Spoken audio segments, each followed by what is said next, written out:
Cordial saludo, comunidad Juan Paulina.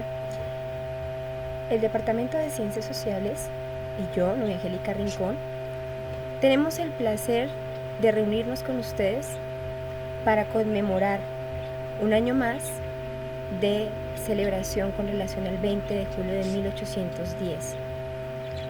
Una fiesta que se nos ha vuelto muy común a la mayoría, pero que tiene un significado histórico inigualable, porque a partir de lo que inició en ese proceso, todos nosotros hablamos de libertad, independencia y soberanía.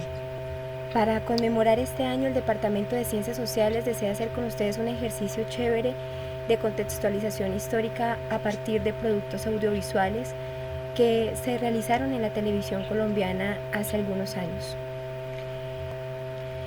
A finales del siglo XVIII se dio comienzo a una historia que no se termina de contar, la independencia de Colombia.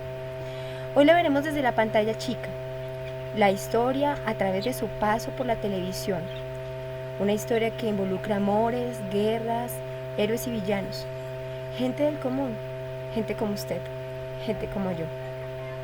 Resulta que entre los años 80 y 90, Colombia generó una serie de producciones de género histórico basadas en las luchas independentistas con una calidad impresionante y una fidelidad histórica muy cercana a lo que se planteaba dentro de los materiales que existen en relación a este campo de indagación.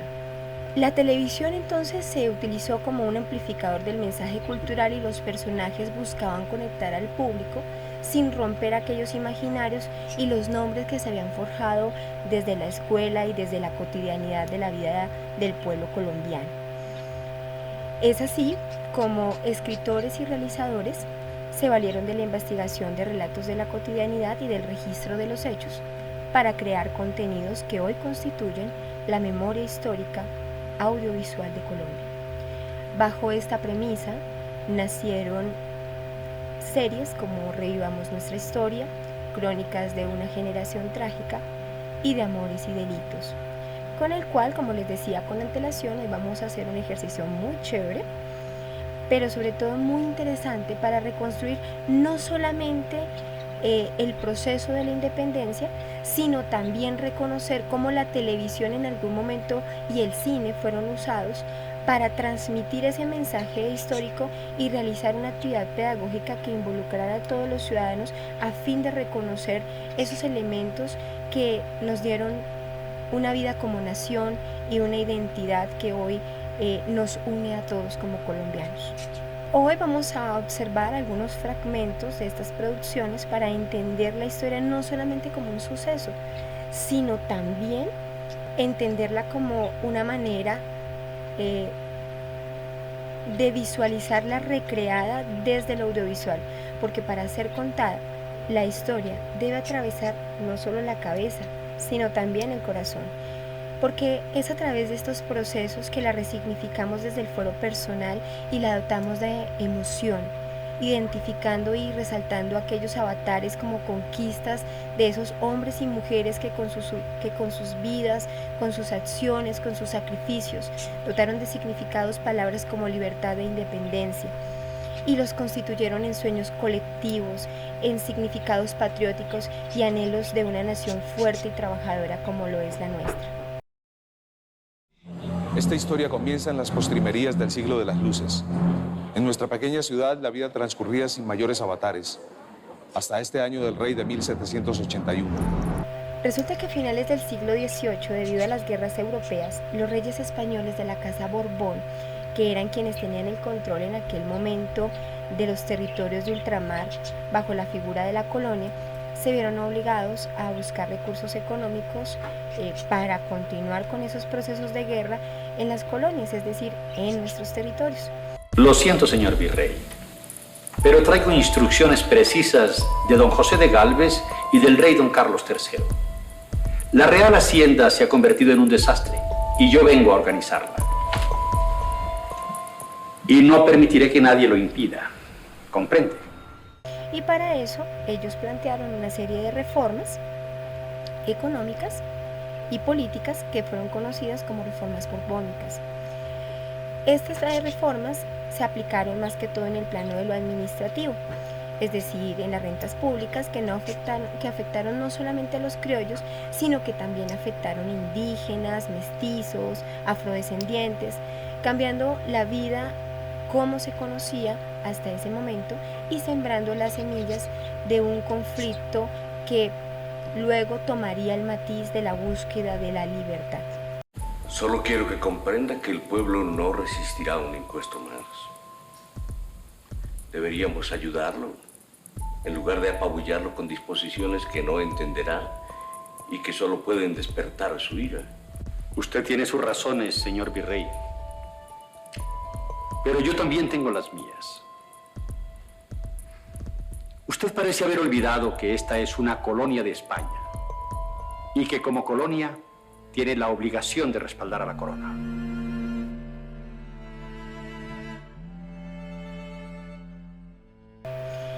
En ese momento las cosas ya se estaban complicando y la gente empezó a verse completamente afectada por estas medidas, no solo en los cambios a nivel económico, sino también a nivel social. La inconformidad no se hizo esperar y las manifestaciones comenzaron a aparecer y no se imaginan por boca de quién. Sí, de las mujeres, porque un gran número de revoluciones han sido iniciadas por mujeres. Sí, porque una avispa se mata de un manazo, pero a un enjambre no lo para nadie. En el material que veremos a continuación, observaremos una personificación de la actriz Dora Cadavid, quien interpreta a Manuela Beltrán, discutiendo con unas guardias que vienen a cobrar el impuesto de alcabal, que era un impuesto a las ventas. No es que me haga la sonza, es que no entiendo nada. Compró el arroz, ¿no es cierto? Claro que lo compré. A Manuela Beltrán nadie le regala nada, porque yo no le regalo a nadie nada en mi tienda. Vendo, pero también compro. Confesión se llama eso, si mal no estoy. Compró el arroz, ¿con qué lo pagó? Con 2 ovillos de hilo delgado. Eso quiere decir que no ha pagado el impuesto. ¿Impuesto de qué? La alcabala. Compró el arroz, ¿no es cierto? En lo cierto está. Pero no hice el negocio, ni con reales, ni con cuartillos. Simplemente cambié una cosa por otra. En el Socorro el hilo se utiliza como moneda, y usted lo sabe, porque no es tan joven. Así que al comprar y vender, tiene que pagar alcabala. Y nosotros vinimos a cobrarse. Es menester resaltar que se grabaron con impuestos las importaciones, las aduanas, es decir, aquellos derechos de importación y exportación de productos, los novenos reales, que eran parte de los diezmos con los cuales se quedaba la corona española, y también habían impuestos sobre los salarios eclesiásticos, las mesadas eclesiásticas y los estancos, que eran los monopolios de producción y venta del Estado de tabaco, aguardiente y sal. Y como no entiendo nada, no pago nada. Bien. Quien no paga no ha comprado.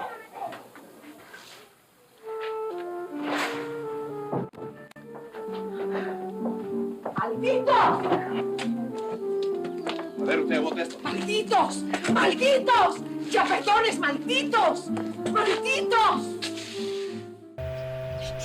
Allí, ella nos ratifica por qué la valentía, el ímpetu y la manifestación de la mujer fueron tan importantes en los inicios de las revueltas comuneras. No olvidemos que Manuela Beltrán es recordada por su famosa frase «Viva el rey, muera el mal gobierno». Atención a las siguientes escenas. Pertenecen a la serie Crónicas de una generación trágica y de amores y delitos. Títulos de producciones históricas con un común denominador.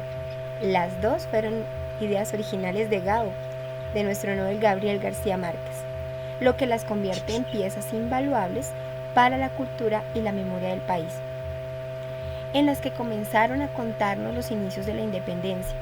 ¡Abajo! ¡Los impuestos de Gutiérrez de Piñeres! ¡Abajo! ¡Al gobierno!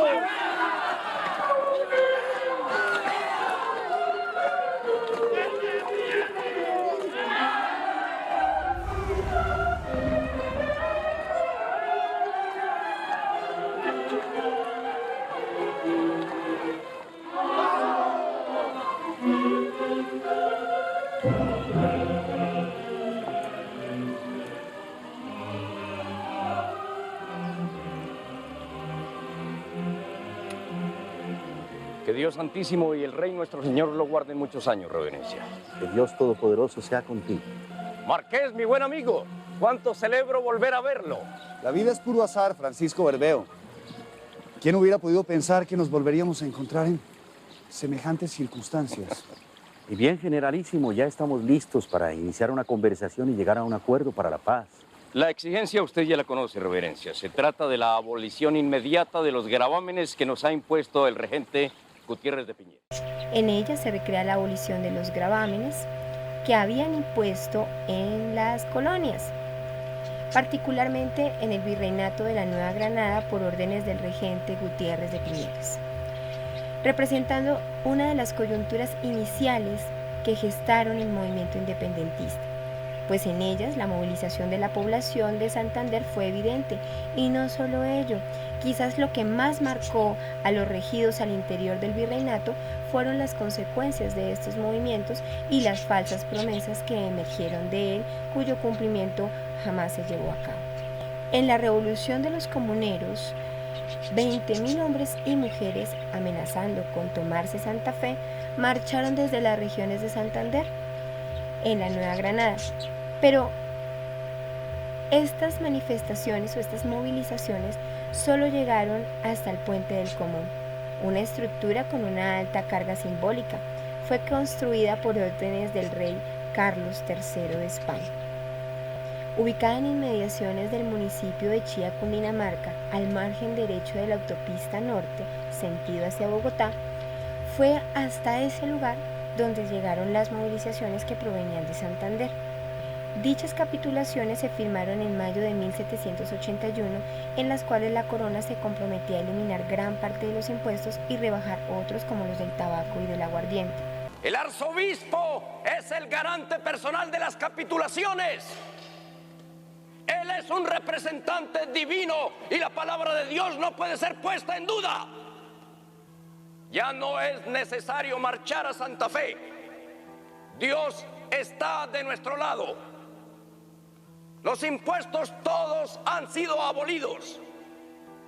Es hora de que volvamos a nuestro trabajo y nuestras familias. Ya es hora de regresar a casa. Pater noster qui cincelli, santi. Aparentemente, este era el fin del conflicto, pero aunque este primer intento de revolución había sido apagado, puesto que se firmaron las capitulaciones, los pobladores que venían marchando regresaron a sus lugares de origen. José Antonio Galán había sido enviado a Honda con otras indicaciones, pues para que no estuviera presente en la firma de las capitulaciones, sabiendo Berbeo para que probablemente no estaría de acuerdo con ellas. Estos personajes fueron finalmente capturados y castigados por los regentes del momento. Con ello se apaga entonces la semilla, pero queda sembrada en el corazón de los neogranadinos el continuar con estos procesos que finalmente se consolidan en otros momentos históricos que analizaremos próximamente. Para el año 1991, Gabriel García Márquez, junto con la productora Audiovisuales, una programadora colombiana fundada por el gobierno en el año de 1976, cuya finalidad era dedicarse a la cultura, el arte, la historia y la enseñanza, y que junto a RTI se encargaba de la programación de Canal 1, Canal A y Señal Colombia, y que vive una crisis entre el año 1998 y 2004, por lo cual el gobierno de la época decreta su cierre total junto con Irravisión. Fue esta programadora y fueron estos colombianos que en algún momento se dedican e inician el proceso de creación de los guiones que escribiría en su versión final Estela Malagón, y que dieron como resultado esos productos que yo con antelación les mencioné, como es el caso de Crónicas de una generación trágica, una idea original de Jorge Ali Triana, que cuentan la vida de una generación de jóvenes criollos que durante el virreinato entre el año 1781 y 1816 narra a través de la vida de Antonio Nariño, encarnado por Luis Fernando Montoya. Se enterara de los trabajos en estas tierras Según dicen, no le temblaría la mano para defendernos. Son sus ministros quienes cometen en estas tierras las más terribles villanías. Sus corazones son crueles e insensibles. Y el único recurso que nos queda para defendernos es la fuerza de nuestra unión. Todos somos bautizados. Solo a un tribunal celestial corresponde juzgar quién tiene razón. El único tribunal que decidirá está aquí, ahora mismo, en esta tierra. Sus capitulaciones no van a ser aceptadas. Ellos dicen que son arrogantes. Y la participación de más de 72 reconocidos actores de cine y televisión y aproximadamente 4.000 extras que llegaron a ser parte de las escenas de batallas y de grandes reuniones.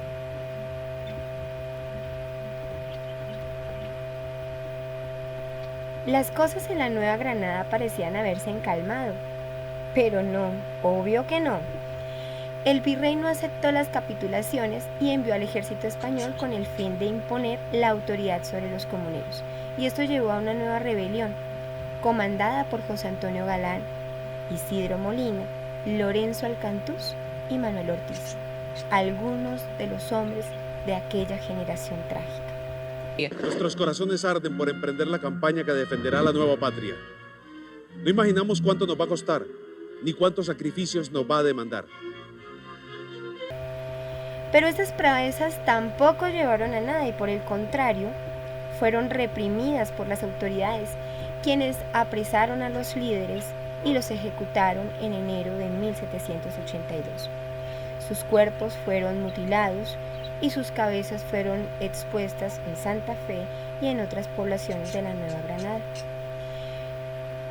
Debemos aclarar acá que estas revueltas tampoco proponían la separación de la monarquía española, solo buscaban mejorar las condiciones económicas y sociales, pero fue tal el nivel de represión que permitió plantear a los movimientos la idea de la independencia.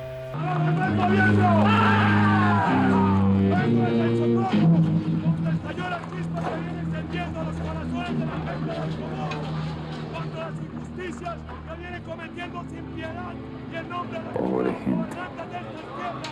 Aunque tengan razón, van derecho para el infierno. El ejército del rey los va a destrozar. ¿Usted ve lo que yo estoy viendo? Pero no me extraña si regaló los caballos. Una cosa es que les dé los caballos y otra que permita que le destruyan el estanco. No lo pierda de vista, ¿oye?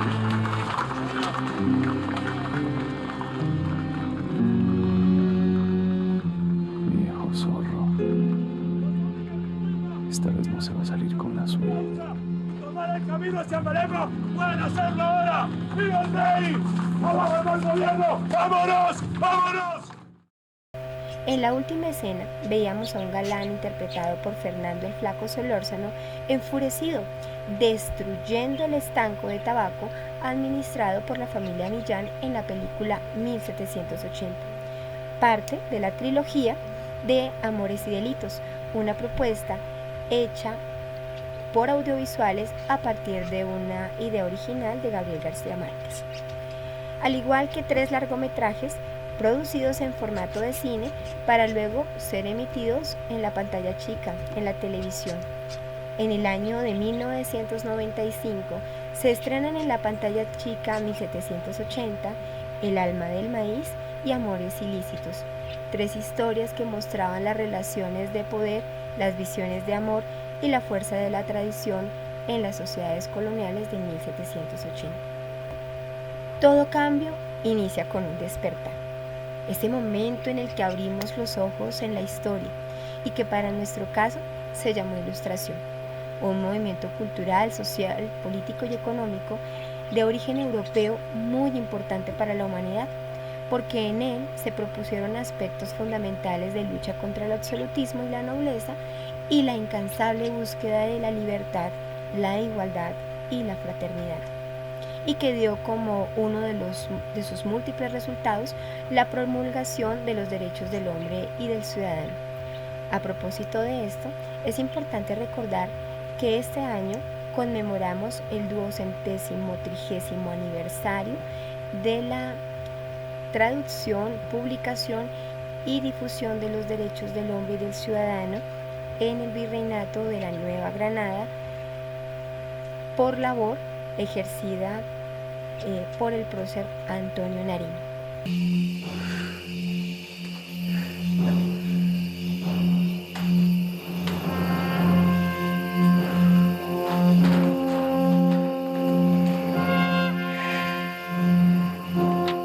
Desconocimiento de los sagrados derechos del hombre por parte de ciertos reyes y de quienes gobiernan en su nombre es la causa de todas las calamidades que experimenta la humanidad. Todos los hombres nacemos libres e iguales. Busquemos los medios para transformar las tinieblas en luz. Felicitaciones, Antonio. Es un excelente homenaje a las doctrinas. Te faltó especificar en particular a los detestables reyes españoles. De igual manera, recordar a ustedes que este año celebramos el 233 aniversario del Grito de Independencia, que es el motivo sustancial que nos reúne para experimentar con ustedes un ejercicio de memoria diferente para este año. Retomando, los derechos del hombre y del ciudadano implicaron una gran influencia para América, pues a partir de ellos entendimos y reconocimos nuestros derechos y tuvieron un mejor sustento ideológico las ideas de la independencia. Las reformas borbónicas buscaban modernizar a las colonias y descubrir las riquezas en la tierra, por lo que, como se indicaba anteriormente, las autoridades virreinales aumentaron los impuestos que permitieran hacer más eficiente la administración pública. Adicional a ellas, llegó la ilustración de la mano del virrey Manuel de Espeleta, quien apoyó la expedición botánica que lideraría el sabio José Celestino Mutis para descubrir los tesoros vegetales de nuestros territorios y que este año cumple su 240º aniversario, 240 años del inicio del inventario de la naturaleza neogranadina por órdenes de la corona española y que en un principio tenía fines investigativos, pero también buscaba unos fines económicos a fin de favorecer los intercambios comerciales. Buenos días, venerables doctores. ¿Para dónde marchan tan temprano? Nos ocupa una exploración científica, padre. ¿Y se van ahora que amenazan tan graves peligros? Es importante, padre Rosillo. Por eso Dios nos protege. Cuídese, padre. Recuerde que los caminos están difíciles. Vamos, vamos, vamos, vamos. Buen viaje. Ya lo sabrá, padre, ya lo sabrá.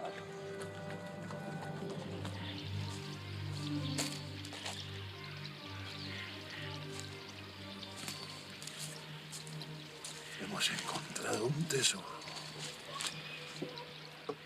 Es de resaltar también en este punto el papel de Francisco José de Caldas y el de Jorge Tadeo Lozano, dos próceres de la independencia que desde las áreas de investigación de cada uno desarrolló interesantes estudios. En el siguiente aparte veremos a Antonio Nariño cuando imprime y lee la traducción de los derechos del hombre y del ciudadano de una versión sacada de París en 1790, un momento que sigue siendo muy valioso, pues ya les decía que este año conmemoramos 230 años de conocer nuestros derechos. Pues una mañana de un domingo de diciembre de 1793, después de concluir la misa, la imprenta de Nariño da a la luz el documento que transformaría la vida del prócer y de todos nosotros hasta hoy, pero que después de su divulgación creó un ambiente muy convulsionado, por lo que debieron ser recogidos, pues estos documentos generaron una alarma en las autoridades coloniales, ya que su contenido era sinónimo de rebelión y de riesgos para la monarquía. Tengamos en cuenta que el mayor referente había sido la muerte violenta de los monarcas franceses Luis XVI y María Antonieta, fruto del proceso de ilustración que se había desarrollado en Francia y que había generado la revolución. Resulta que en 1808 Napoleón Bonaparte invadió a España, con lo que depuso al rey Fernando VII y lo reemplazó por su hermano José Bonaparte, Esto provocó que las colonias de América tuvieran una gran incertidumbre sobre el mandato y la corona, pues muchos de ellos reconocían solo la autoridad del monarca español, desdeñando de la representación que ejercía en aquel momento el representante francés, quien entre otras cosas fue llamado peyorativamente como Pepe Botellas. Ante esta situación, en muchas partes se comenzaron a establecer juntas que reclamaban el regreso de Fernando VII y otras su propia soberanía mientras el rey era liberado. Por otro lado, en Santa Fe, un grupo de notables se reunía en el Observatorio Caldas con aires para algunos de conspiración, y aprovechando la visita del comisionado regio Antonio Villavicencio, quien había sido enviado al nuevo reino de Granada por órdenes directas de la Junta Suprema Central de España, con la pretensión de mantener el poder real, dadas las revoluciones sufridas en las colonias americanas y la ausencia del monarca español. Fue allí donde se dio origen a quizás una de las escenas más emblemáticas, más significativas de la independencia de Colombia, a la cual le rendimos homenaje hoy y le rendimos homenaje cada 20 de julio. Buenos días, señor Llorente. Buenos días, señores. Necesitamos un bello florero para el banquete en honor de un regioamericano. Sí, ¿Cómo es? tenéis muy buen gusto. Es el más fino, importado directamente de las groserías de Córdoba. Es el más caro, ¿lo has visto?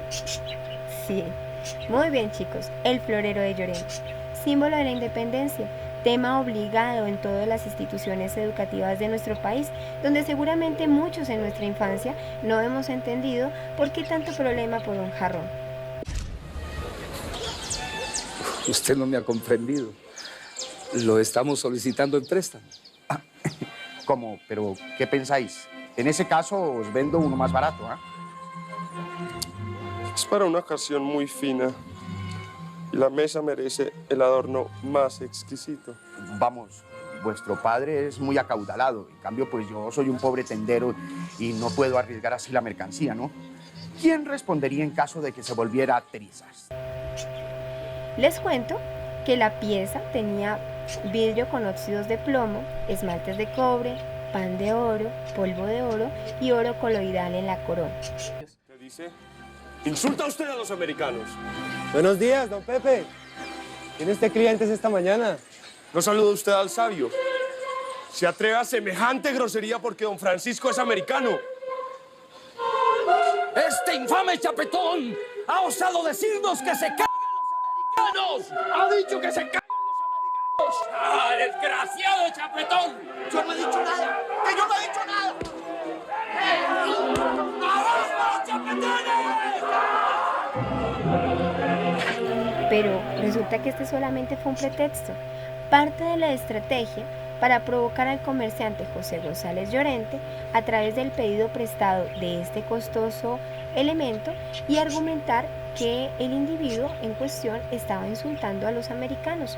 Así se podía provocar que el pueblo reaccionara bajo tanta presión que ya se venía presentando, añadiéndole un evento en el que se estuviera agrediendo simbólicamente a la población en general.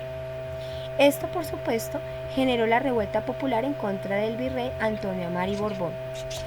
El 20 de julio de 1810, este señor era virrey de la Nueva Granada, cuando lo obligaron a conformar una junta de gobierno que suscribió el Acta de la Independencia, en la que se declaraba la autonomía del nuevo reino y se reconocía la autoridad del rey Fernando VII.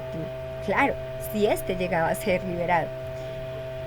Claro está, con el grito de la independencia en Santa Fe, que más que significar la misma, marcaba el verdadero inicio de la lucha por su consecución, así como ya lo habían hecho otras ciudades.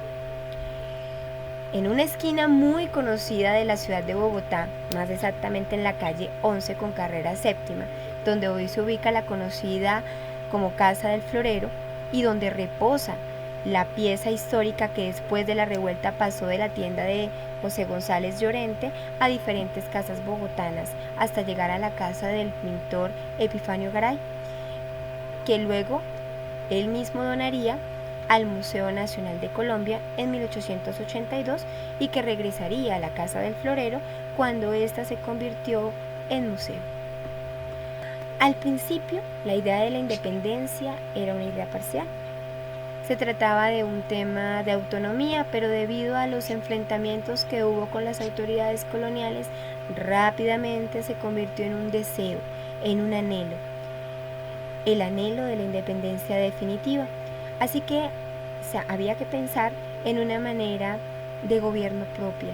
Y ahí fue cuando comenzaron los enfrentamientos internos entre Antonio Nariño y Camilo Torres Tenorio, los líderes de los movimientos federalista y centralista.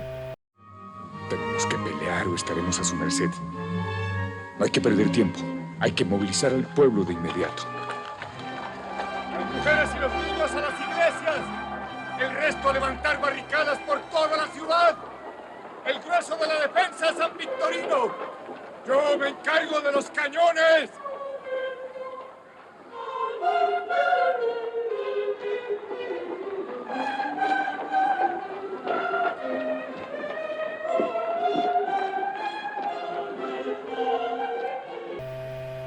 Y pues por ponerse a pelear entre ellos, la corona regresó con más furia que antes y los encontró distraídos y debilitados. Así comenzaba la época del terror. Antonio Nariño estaba en todas partes, por decirlo de una manera coloquial.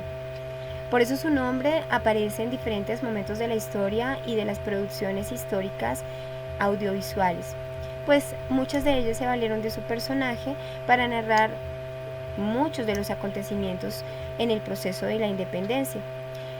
Antonio Nariño fue un político y militar destacado, más en lo primero que en lo segundo.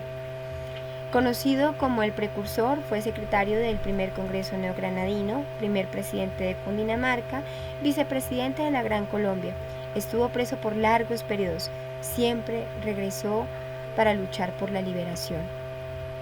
Habló, gritó, declaró, persistió, resistió, luchó.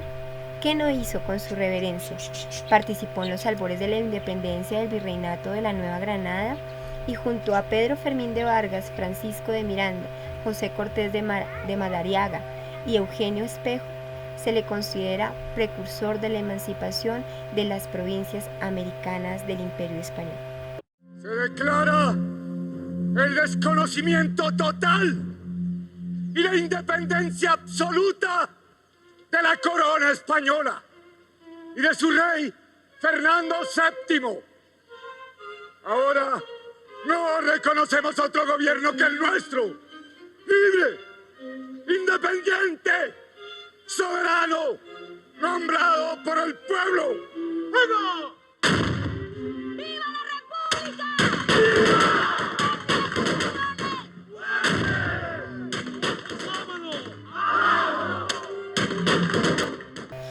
Y estuvo preso en diferentes momentos de su vida que le valieron la pena de presidio de 22 años, desde 1794 tras traducir los derechos del hombre hasta 1810, fecha en la que fue liberado. Nariño no fue militar de trayectoria, pues sus primeros pasos en esta dirección se iniciaron en 1813, cuando era presidente de Cundinamarca y se ofreció para comandar las Fuerzas Unidas del Estado que él gobernaba con aquellas de las Provincias Unidas de la Nueva Granada, aportadas desde Tunja por su rival político e ideológico Camilo Torres Tenorio, con el fin de marchar al sur para recuperar a Popayán y evitar que las tropas realistas avanzaran hacia el interior de la República, pues en estos territorios aún había una obediencia y sujeción a los realistas. El éxito inicial de la campaña que Nariño condujo victoriosamente hasta las puertas de la ciudad de Pasto terminó en fracaso, al verse Nariño precisado a entregarse al jefe militar de Pasto en mayo de 1814. Los siguientes 6 años los pasaría de nuevo en prisión.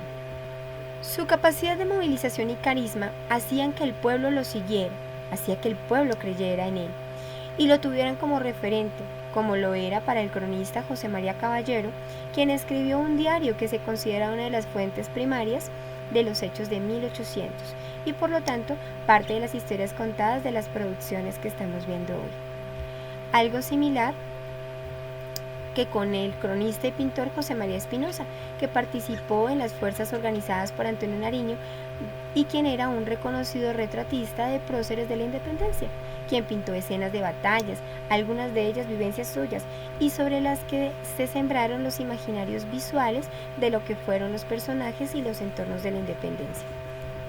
Para ese momento ya habían derrotado a Napoleón y el rey había retornado a su lugar, ordenando la reconquista de las colonias, para lo que ordenó una expedición que estuvo al mando del general Pablo Morillo, quien sería conocido como el Pacificador.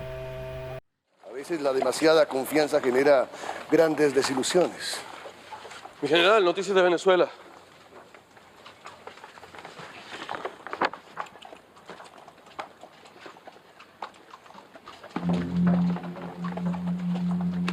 En su debido momento le diré qué sucede en Riley. Por ahora ya sé quiénes son los americanos. Sus hipócritas manifestaciones de simpatía no son más que hijas de la adulación y el temor. Pero ahora van a saber en Santa Fe quién es el general Pablo Morillo.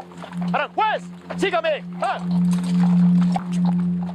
Pablo Morillo, un experimentado veterano de las guerras napoleónicas que vino a imponer su autoridad y la autoridad del rey de España en el nuevo reino de Granada.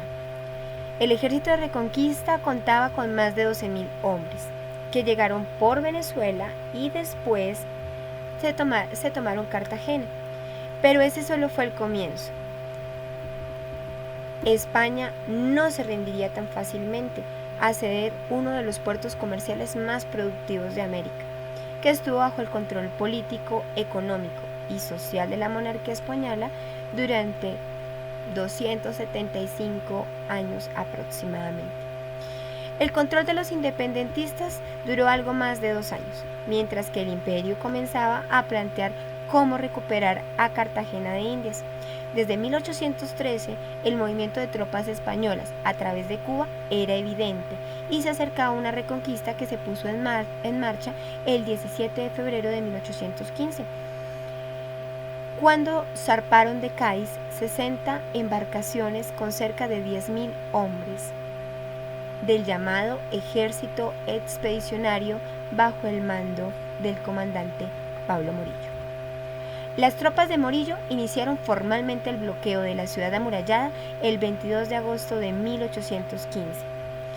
Para defenderse, Cartagena contaba con 2.600 hombres, 360 cañones, una corbeta, 7 goletas y sus murallas. El sitio se resume en el despliegue de tropas, el control de los accesos a la ciudad por tierra y agua y los bombardeos para que finalmente cedieran ante los ataques, las enfermedades y el hambre. El bloqueo a la ciudad fue descrito por Lino de Pombo, militar perteneciente a las tropas patriotas, de la siguiente manera, abro comillas: carnes y harinas podridas, bacalao rancio, caballos y burros en detestable salmuera, perros, ratas, cueros, eran el recurso de la generalidad desvalida, y escasas dosis de arroz con camarones secos y chocolate era el de las familias acomodadas que habían salvado algo de las pesquisas domiciliarias. Cierro comillas. El sitio duró 105 días y murieron 6.613 personas, es decir, la tercera parte de la población. El 7 de diciembre de 1815 se rindieron y las tropas de Morillo entraron en la ciudad, en medio de miles de cadáveres que estaban en las calles y otros cuantos sobrevivientes agonizando. Ese día comenzó el régimen del terror, que duró 5 años, buscando a los organizadores de la rebelión, que terminaron siendo los mártires de Cartagena. El 24 de febrero de 1816 fueron fusilados 9 de los considerados cabecillas, en donde se supone es hoy el monumento del Camellón de los Mártires. Desde aquel 11 de noviembre de 1811 tuvieron que pasar 10 años para que la ciudad obtuviera una independencia absoluta, con un costo histórico que le dio el apelativo de la heroica.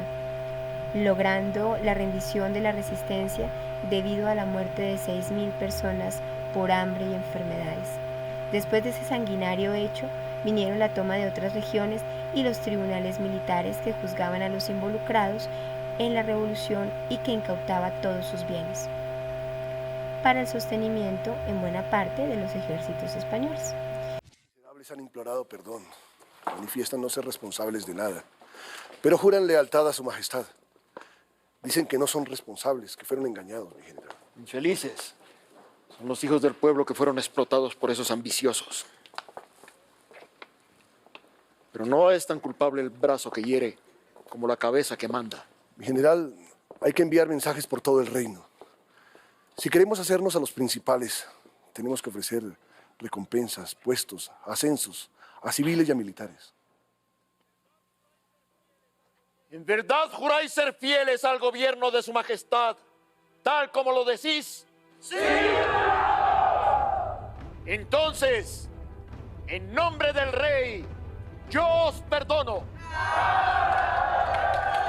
General, que abran las puertas de la cárcel y dejen libre a esta gente. Estos tribunales ordenaron el fusilamiento de los promotores de la independencia en todas las regiones de la Nueva Granada, entre los que se encontraban el sabio Caldas, quien acusado de traición al rey fue fusilado. Así se perdía de manera trágica toda una generación. ¡Apunte! ¡Fuego!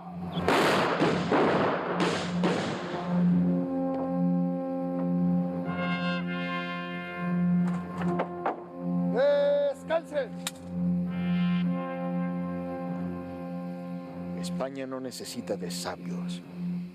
La misma suerte corrieron muchos otros mártires como Jorge Tadeo Lozano, José María Carbonell, Camilo Torres Tenorio. Se calcula que más de 150 hombres y mujeres entregaron su vida en esta época, la que conocemos como régimen del terror. Sí, también las mujeres revolucionarias, como Antonia Santos y Policarpa Salabarrieta, quienes fueron fusiladas por estar del lado de la revolución o apoyarla de manera económica. Los mártires de la República, la primera generación de la independencia que fue formada con el pensamiento ilustrado y a la que se le hace homenaje con el monumento de los mártires de la patria, inaugurado en 1880. Esta Plaza de los Mártires está ubicada en el centro de Bogotá y en la época de la independencia era conocida como la Huerta de Jaime, terreno que se hizo famoso por haber sido usado por las tropas españolas entre 1816 y 1819 para ejecutar las penas de muerte de muchos de los líderes criollos patriotas y gente del pueblo. Después de esto, daría inicio a la campaña libertadora que fue liderada por Simón Bolívar y que también es otra historia que tendremos el placer de rememorar y conmemorar el próximo 7 de agosto. A continuación, presentamos a ustedes una actividad muy corta para que desarrollen con sus directores de curso en sus cuadernos de dirección de grupo. Un abrazo para todos y que la bendición de Dios siempre descanse sobre sus vidas. Gracias. Un abrazo. Adiós.